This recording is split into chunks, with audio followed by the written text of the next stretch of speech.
अगर हम सोचे ना, तो जिन दो राजनीतिक गुटों ने महज 9 साल पहले एक दूसरे पर कुर्सियां फेंकी हों, जूतों की बारिश की हों और एक दूसरे की शक्ल तक न देखने की कस्में खाई हों, हम्म। वो अचानक एक ही मंच पर बैठकर एक दूसरे के गले लग रहे हैं। सुनने में किसी फिल्मी कहानी का क्लाइमैक्स लगता है ना। हाँ बिल्कुल। मतलब ये सुन के कोई भी हैरान हो जाएगा। लेकिन 1916 के भारत का राजनीतिक परिदृश्य बिल्कुल ऐसा ही था। 1907 के सूरत विभाजन में जो कांग्रेस पूरी तरह टूट गई थी, वो 1916 में न सिर्फ एकजुट हो रही थी, बल्कि उसके साथ मुस्लिम लीग भी एक ही मंच साझा कर रही थी। और ये कोई छोटी घटना नहीं थी। ये ना एक बहुत बड़ा ऐतिहासिक विरोधाभास था, जिसने उस समय ब्रिटिश हुकूमत की भी रातों की नींद उड़ा दी थी। हाँ, क्योंकि ये सिर्फ राजनेताओं का हाथ मिलाना नहीं था, बल्कि दो बिल्कुल अलग विचारधाराओं और रणनीतियों का एक अभूतपूर्व मिलन था। और आज की इस विस्तृत चर्चा का मकसद इसी मिलन और इसके बाद हुए धमाकों को समझना है। आज हम 1910 के दशक में भारतीय राष्ट्रवाद के उदय, विशेष रूप से 1916 के ऐतिहासिक लखनऊ समझौते और होम रूल लीग आंदोलन को डिकोड करेंगे। बिल्कुल। और हमारी ये चर्चा कोई हवा हवाई बात नहीं होगी। एकदम सही। हम इतिहास का एक 3D रंगीन मानसिक चित्र बनाने वाले हैं। हर एक कड़ी को, हर एक फैसले के पीछे की मजबूरी और रणनीति को बिल्कुल सही क्रम में जोड़ेंगे, ताकि ये पूरी थ्योरी बिना को छूटे स्पष्ट हो जाए।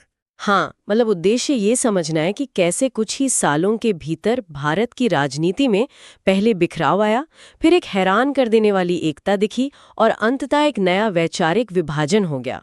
तो चलिए इसे थोड़ा विस्तार से समझते हैं। इस 3D चित्र की पहली परत बिछाते हैं 1916 के दिसंबर महीने से।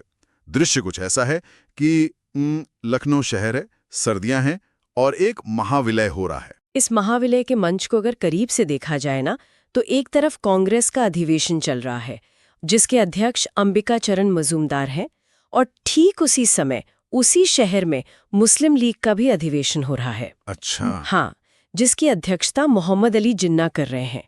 1907 के बाद पहली बार राष्ट्रवादी, जिन्हें हम गरमपंथी भी कहते हैं, वो कांग्रेस में वापस लौट आए हैं। पर मुझे यहाँ एक बात खटकती है। मतलब रातों रात तो किसी का हृदय परिवर्तन नहीं होता। ये एकता अचानक आसमान से तो नहीं टपकी होगी। नहीं नहीं, बिल्कुल नहीं। इन अलग अलग रास्तों पर चलने वाले दलों को एक साथ लाने वाला कोई तो ट्रिगर रहा होगा ना। हाँ, तो इसके पीछे की पटकथा 1913 से ही लिखी जा रही थी। अगर हम कारणों की गहराई में जाएं, तो प्रथम विश्व युद्ध के बादल मंडरा रहे थे और वैश्विक राजनीति बदल रही थी। राइट। 1913 में मुस्लिम लीग ने अपने अधिवेशन में एक बहुत बड़ा और साहसिक प्रस्ताव पास किया। उन्होंने पहली बार घोषणा की कि उनका लक्ष्य अब साम्राज्य के अंदर भारत के लिए स्वराज प्राप्त करना है। अरे वाह, ये तो एक बहुत बड़ा वैचारिक बदलाव था। बिल्कुल। यानी जो मुस्लिम लीग पहले सिर्फ ब्रिटिश राज के प्रति वफादारी की बात करती थी, वो अब स्वशासन यानी अपनी सरकार की मांग कर रही थी। और दिलचस्प बात यह है कि कांग्रेस ने इस मौके को हाथ से जाने नहीं दिया। सही कहा। उसी साल मतलब 1913 में ही नवाब सैयद मोहम्मद बहादुर की अध्यक्षता में कांग्रेस का कराची अधिवेशन हुआ, जहां मुस्लिम लीग के इस बदले हुए रुख का खुले दिल से स्वागत किया गया। और यहीं से दोनों के बीच बर्फ पिघलनी शुरू हुई और इस सहयोग की नींव को 1915 में एक ठोस आकार मिला। मोहम्मद अली जिन्ना ने व्यक्तिगत रूप से बहुत प्रयास किए, जिसके परिणाम स्वरूप कांग्रेस और लीग का अधिवेशन एक साथ बंबई में हुआ। उस समय कांग्रेस के अध्यक्ष एसपी सिन्हा थे। अच्छा, बंबई वाले अधिवेशन में। हाँ, इतिहास में ये पहली बार था जब दोनों संगठनों के नेता एक ही जगह इकट्ठा हुए। इसी अधिवेशन में दोनों ने तय किया कि संवैधानिक सुधारों की एक साझा योजना बनाई जाए। क्या बात है। इसके लिए बाकायदा एक समिति का गठन किया गया और ये तय हुआ कि अगला अधिवेशन दोनों पार्टियां एक ही जगह करेंगी, जो अंततः 1916 में लखनऊ में हुआ। ये सब सुनकर जिन्ना की इस भूमिका को देखकर हैरानी होती है, खासकर बाद के इतिहास को देखते हुए। मतलब उस समय तो सरोजनी नायडू ने उन्हें हिंदू मुस्लिम एकता का दूत की उपाधि दे दी थी। हाँ, ये उपाधि बहुत मशहूर हुई थी। और बाल गंगाधर तिलक के साथ मिलकर जिन्ना ने इस एकता को जमीन पर उतारने का जो काम किया, वो इस 3D चित्र का सबसे चमकीला रंग है। बिल्कुल। लेकिन अब मंच सजने के बाद जो कागज पर लिखा गया, उस पर आते हैं। 19 सूत्री ज्ञापन पत्र यानी 19 पॉइंट मेमो। इसमें नेताओं ने अंग्रेजों से मांगा क्या था? इस समझौते को ही लखनऊ पैक्ट कहा गया। इसकी मांगें बहुत स्पष्ट और रणनीतिक थीं। पहली मांग थी अति शीघ्र स्वशासन। दूसरी मांग थी कि प्रांतीय विधान परिषदों और गवर्नर जनरल की विधान परिषदों का विस्तार किया जाए। और तीसरी बात, इन विस्तारित परिषदों में निर्वाचित सदस्यों यानी जनता द्वारा चुने गए प्रतिनिधियों को अधिक जगह मिले, ना कि सिर्फ अंग्रेजों द्वारा मनोनीत लोगों को। लेकिन यहाँ ना इस समझौते का वो पेंच आता है जिसने इतिहास की दिशा मोड़ दी। कांग्रेस ने पहली बार मुसलमानों के लिए पृथक निर्वाचक मंडल यानी सेपरेट इलेक्टोरेट्स की मांग को औपचारिक रूप से मान लिया। हाँ, ये एक बहुत बड़ा टर्निंग पॉइंट था। अब इससे थोड़ा आसान भाषा में डिकोड करते हैं। पृथक निर्वाचक मंडल का मतलब सिर्फ ये नहीं था कि कुछ सीटें मुसलमानों के लिए आरक्षित होंगी। नहीं, इसका मतलब कहीं ज्यादा गहरा था। इसका मतलब ये था कि उन आरक्षित सीटों पर वोट डालने का अधिकार भी सिर्फ मुस्लिम मतदाताओं को ही होगा, अन्य धर्मों के लोग वहां वोट नहीं डाल सकते। राइट। तो ये तो सीधे सीधे समाज को कागज पर बांटने वाली बात थी। क्या ये कांग्रेस की एक बहुत बड़ी रणनीतिक भूल नहीं थी? मतलब बीमारी ठीक करने के लिए क्या उन्होंने जहर नहीं पी लिया था? यहाँ जो सबसे दिलचस्प बात है वो ये है कि ये सवाल उस समय के कई बड़े नेताओं के मन में भी था। पंडित मदन मोहन मालवीय और CY चिंतामणि जैसे दिग्गज इस समझौते के सख्त खिलाफ थे। अच्छा, वो लोग इसके खिलाफ थे? हाँ, उनका तर्क वही था जो अभी सामने रखा गया कि ये देश को बांटने वाला कदम है। लेकिन अगर हम उस समय के नेतृत्व की मनोवैज्ञानिक स्थिति को समझें तो उनके सामने सबसे बड़ी चुनौती अंग्रेजों की फूट डालो और राज करो की नीति थी। अंग्रेजों का तर्क था कि भारत तो बटा हुआ है, ये लोग खुद शासन कैसे चलाएंगे।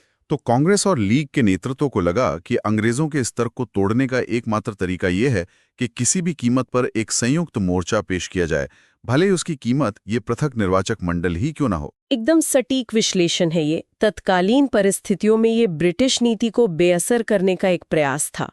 उन्हें लगा कि एक बार अंग्रेज चले जाएं या हमें स्वशासन दे दें तो हम अपने आंतरिक मसले बाद में सुलझा लेंगे। हालांकि ये समझौता कोई बहुत लंबी उम्र लेकर नहीं आया था, ये केवल असहयोग आंदोलन के स्थगन तक ही टिका रहा। लेकिन उस समय इसने जो एकता दिखाई उसने ब्रिटिश हुकूमत की जड़ें हिला दी। और इस अधिवेशन के कुछ दृश्य इतने सिनेमाई हैं कि उन्होंने महसूस किया जा सकता है। सोचिए, एनी बेसेंट और तिलक, जो उग्रवादियों और उदारवादियों को मिलाने के सूत्रधार थे, उनकी क्या ऊर्जा रही होगी उस वक्त। बिल्कुल। बाल गंगाधर तिलक तो एक विशेष ट्रेन से लखनऊ पहुंचे थे जिसे लोगों ने होम रूल ट्रेन का नाम दे दिया था। हाँ, वो बहुत ही आइकॉनिक पल था। और इसी गहमा गहमी के बीच एक ऐसा दृश्य भी घटा जिसने भविष्य के भारत की नींव रखी। बिहार के चंपारण से एक साधारण सा किसान राजकुमार शुक्ल इसी लखनऊ अधिवेशन में महात्मा गांधी को खोजता हुआ पहुंचा था। उसने गांधी जी को चंपारण के नील किसानों की दुर्दशा बताई। और उसी एक मुलाकात ने चंपारण सत्याग्रह को जन्म दिया। लेकिन लखनऊ की इस पूरी राजनीतिक बिसात में एक बात साफ थी। क्या?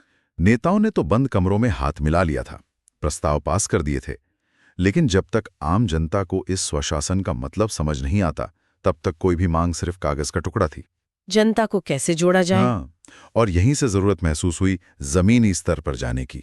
हमारे इस 3D चित्र की अगली और सबसे गतिशील परत होम रूल लीग आंदोलन। बिल्कुल। ये कोई अचानक शुरू हुआ आंदोलन नहीं था।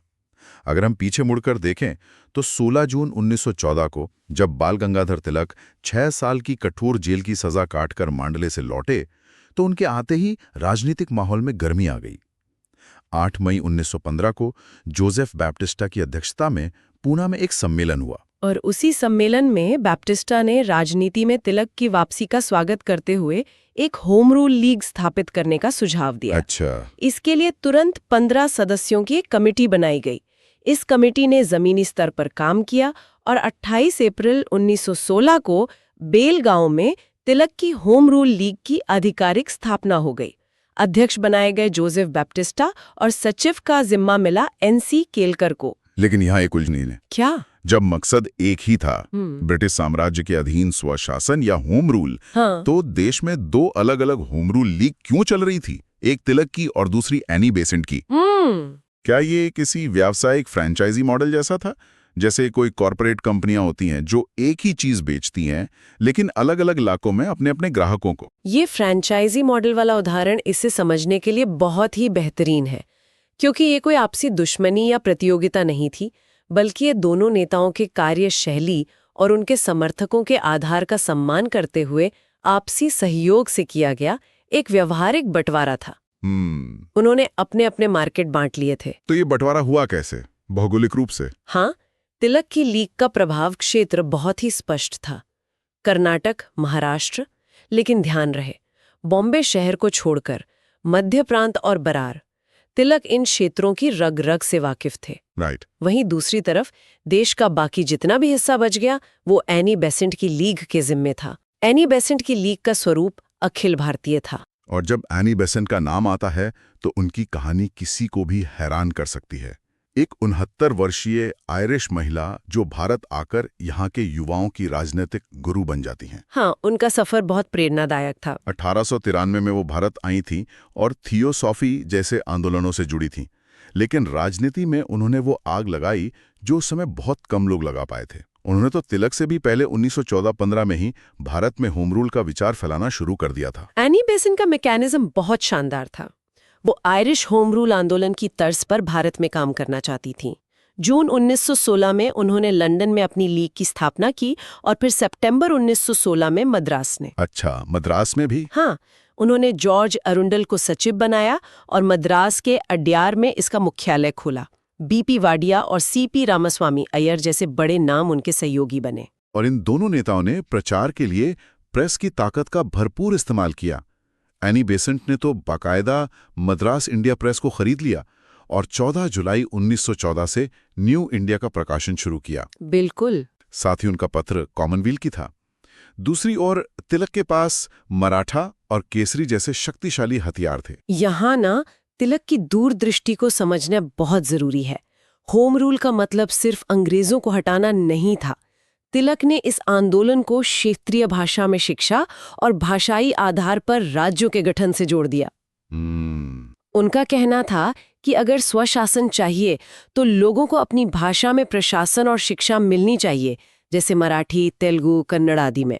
ये तो समय के हिसाब से बहुत ही क्रांतिकारी सोच थी और इसका असर भी दिखा। ये आंदोलन भारत के भविष्य के नेताओं के लिए एक ट्रेनिंग कैंप बन गया। एकदम सही।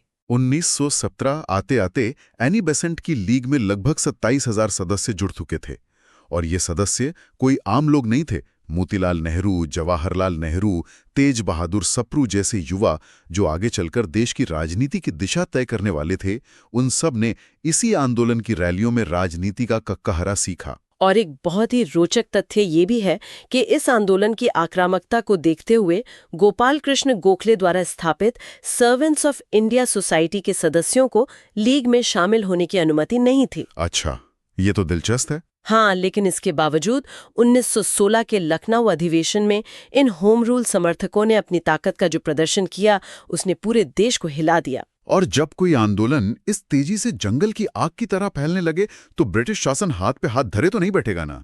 हर एक्शन का एक रिएक्शन होता है और यहां से कहानी में ब्रिटिश पलटवार का नया और हिंसक दौर शुरू होता है। हाँ, शासन बुरी तरह घबरा गया था। बिल्कुल। और घबराहट में अक्सर दमन का ही रास्ता चुना जाता है। नवंबर 1916 में ही तिलक पर उनके भाषणों को लेकर मुकदमा ठोक दिया गया। लेकिन यहाँ भी एकता का वो रंग दिखा जिसके बारे में हमने शुरुआत में बात की थी। कौन सा रंग? तिलक का बचाव करने के लिए वकीलों की जिस टीम ने पैरवी की, उसका नेतृत्व खुद मोहम्मद अली जिन्ना कर रहे थे। क्या बात है। ये एक ऐसा दृश्य है जिसे आज के परिप्रेक्ष्य में कल्पना करना भी मुश्किल है। लेकिन दमन यही नहीं रोका। 15 जून 1917 को ब्रिटिश सरकार ने सीधा एनी बेसेंट पर वार किया। उन्हें और उनके दो मुख्य सहयोगियों जीएस अरुंडेल और बीपी वाडिया को गिरफ्तार कर लिया गया। और इस गिरफ्तारी ने आग में घी का काम किया। पूरे देश में गुस्से की लहर दौड़ गई। विरोध का स्तर ये था कि मद्रास के एक बड़े होम रूल समर्थक और प्रख्यात न्यायविद एस सुब्रमण्यम अय्यर ने अपनी नाइटहुड की उपाधि ब्रिटिश सरकार के मुंह पर दे मारी। बिल्कुल, उन्होंने अपनी उपाधि वापस कर दी। दबाव इतना भयंकर था कि ब्रिटिश सरकार को पीछे हटना पड़ा और सितंबर 1917 में एनी बेसेंट को रिहा करना पड़ा। एनी बेसेंट की ये रिहाई कोई साधारण घटना नहीं थी। इस जीत ने उन्हें रातों रात एक महानायक बना दिया। होम रूल की सफलता ने उदारवादी नेताओं के प्रभाव को पूरी तरह से हाशिए पर धकेल दिया था। हाँ। और इसी का सीधा परिणाम था कि दिसंबर 1917 के कैलकाटा अधिवेशन में खुद तिलक के प्रस्ताव पर एनी बेसेंट को कांग्रेस का अध्यक्ष चुना गया। वो कांग्रेस के इतिहास की पहली महिला अध्यक्ष बनी। ये होम रूल आंदोलन के चरम बिंदु को दर्शाता है। लेकिन अगर हम इसे व्यापक तस्वीर से जोड़कर देखें ना, तो हम इस 3D चित्र को केवल भारत के भूगोल तक सीमित नहीं रख सकते। बाहर प्रथम विश्व युद्ध की तपिश थी, भारत के अंदर क्रांतिकारी गतिविधियां उफान पर थीं और होम रूल के कारण जमीनी स्तर पर अभूतपूर्व जन दबाव था।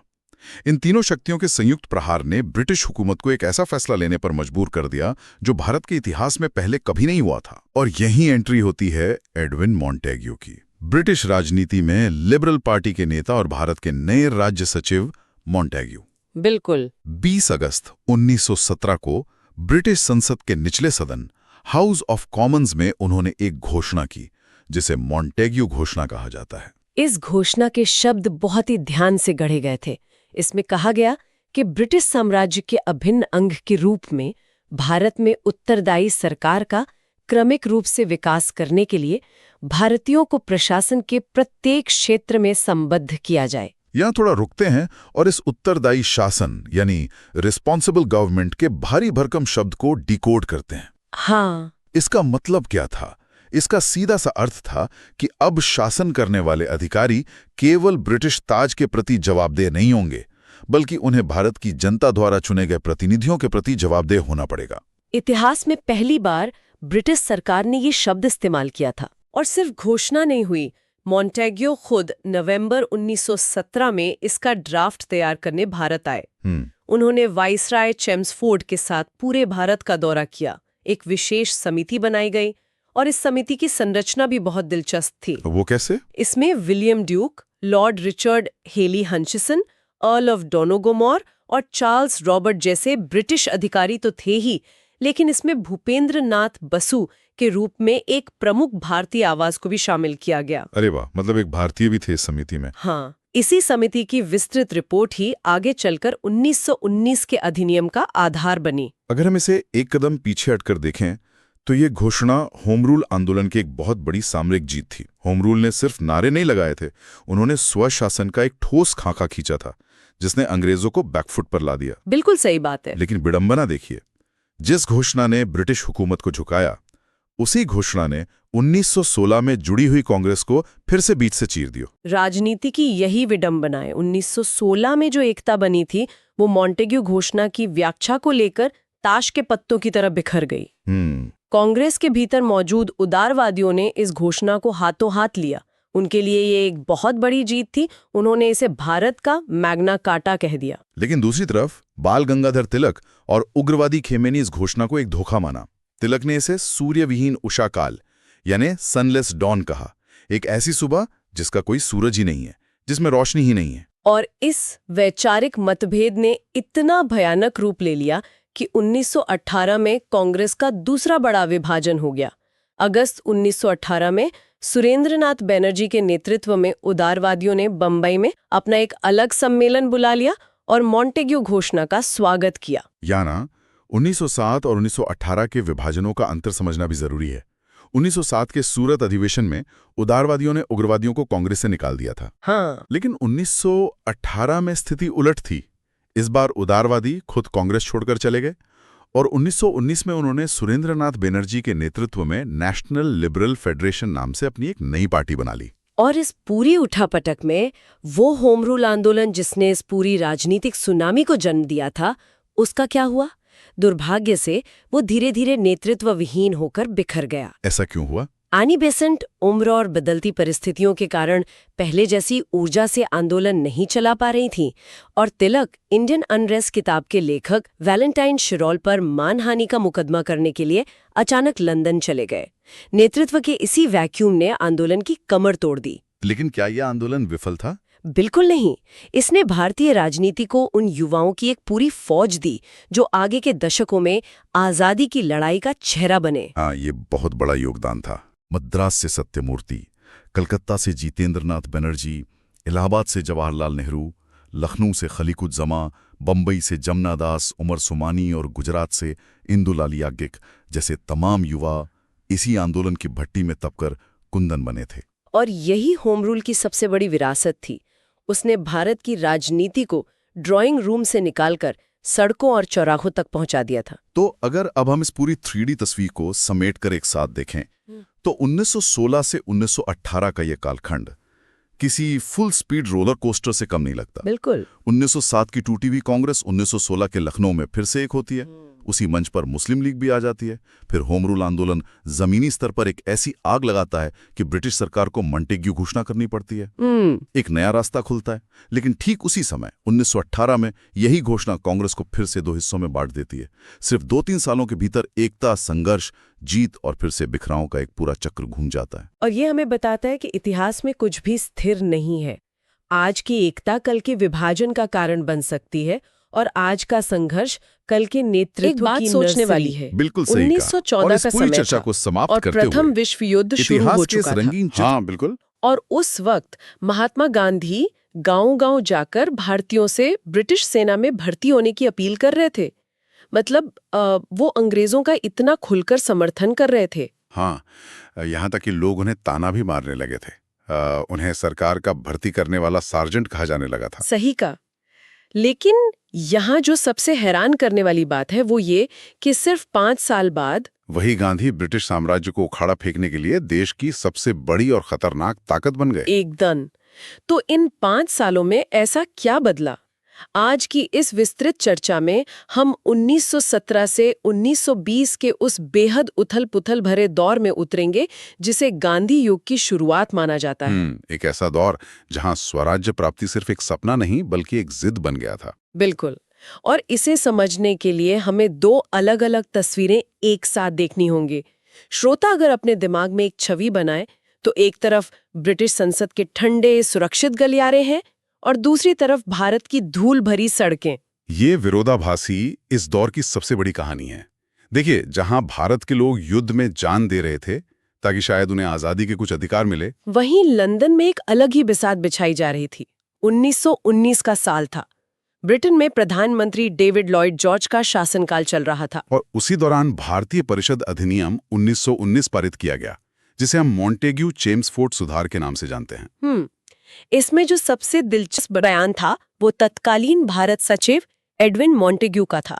उन्होंने बड़ी ही आदर्शवादी भाषा में कहा था कि ये अधिनियम संसद द्वारा निर्मित सरकार और भारत के जनप्रतिनिधियों द्वारा निर्मित सरकार के बीच एक सेतु है। सेतु या पुल का नाम सुनने में तो बहुत अच्छा लगता है, लेकिन जब ये 1921 में जमीन पर लागू हुआ तब इसका असली चेहरा सामने आया। सही बात है।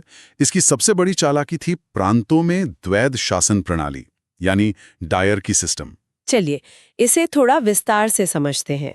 इस पूरे 3D ढांचे की अगर हम एक मानसिक तस्वीर बनाएं तो सत्ता को 2 हिस्सों में बांट दिया गया था, केंद्रीय विषय और प्रांतीय विषय। और जितने भी बड़े और ताकतवर विभाग थे, जैसे देश की रक्षा, विदेशी मामले, मुद्रा या करेंसी, हाँ, और आयात निर्यात पर लगने वाला टैक्स भी। बिल्कुल, ये सब केंद्रीय विषय थे जिन पर सिर्फ ब्रिटिश वाइसराय का कड़ा नियंत्रण था। और जो प्रांतीय विषय थे उनकी कहानी तो और भी उलझी हुई थी।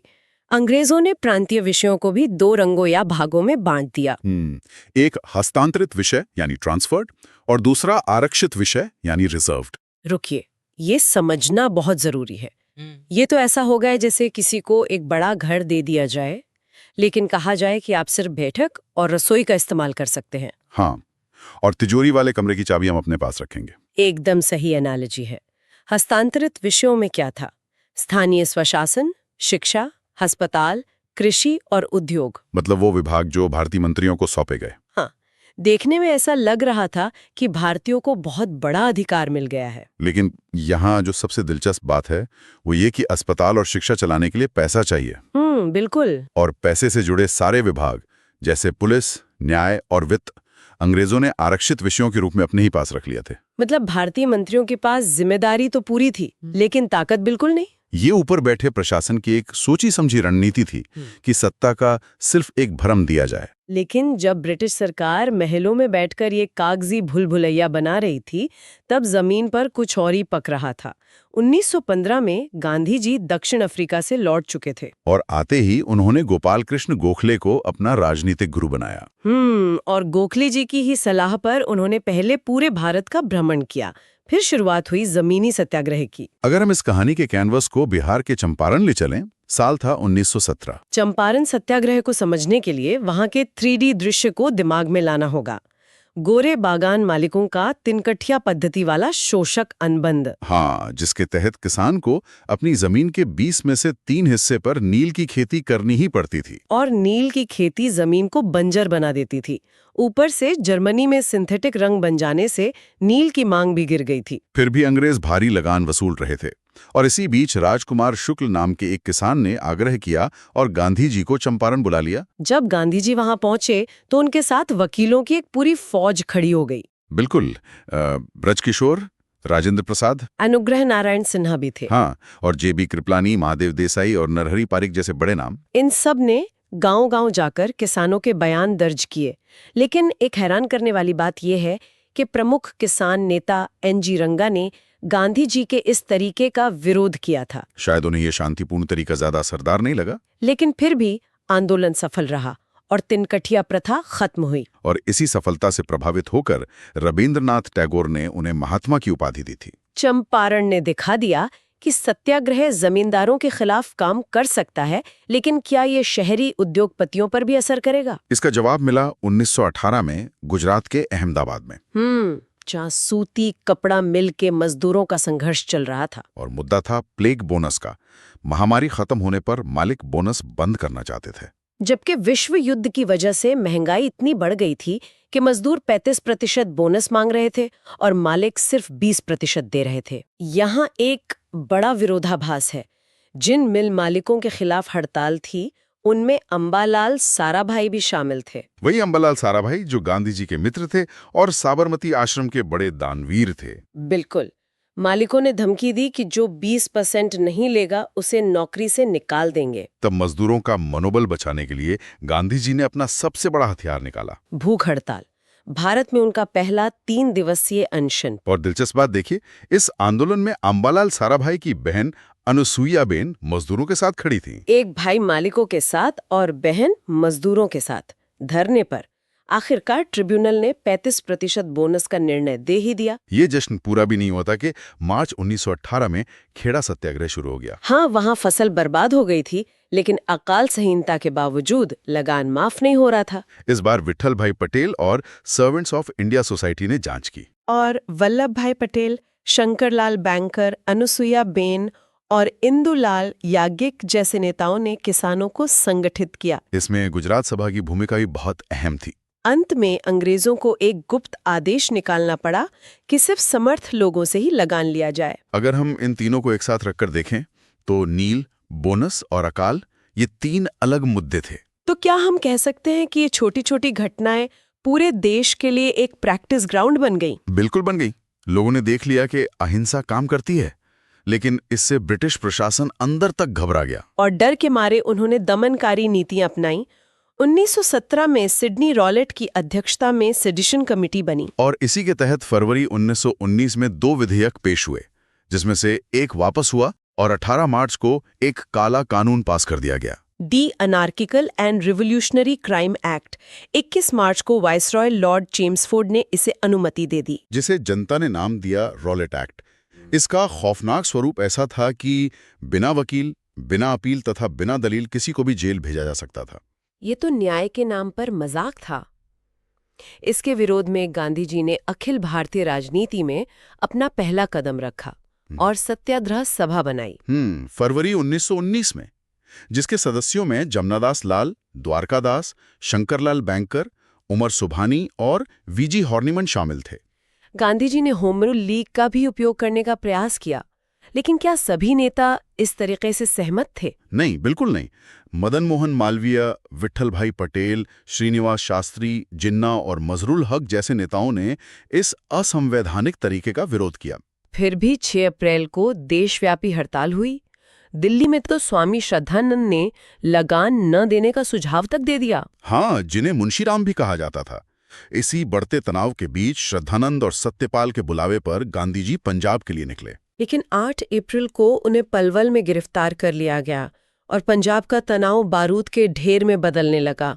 9 अप्रैल को अमृतसर में रामनवमी का जुलूस निकला, जिसका नेतृत्व डॉक्टर सत्यपाल और डॉक्टर सैफुद्दीन किचलू कर रहे थे। अंग्रेज घबरा गए और 10 अप्रैल को दोनों को अमृतसर से निर्वासित कर दिया, जिससे भीड़ उग्र हो गई और ईसाई मिशन स्कूल की अधीक्षिका शेरवुड पर हमला हो गया। और यही वो चिंगारी थी जिसने 13 अप्रैल 1919 को इतिहास के सबसे काले दिन यानी जलियांवाला बाग हत्याकांड को जन्म दिया। वैसाखी का दिन था।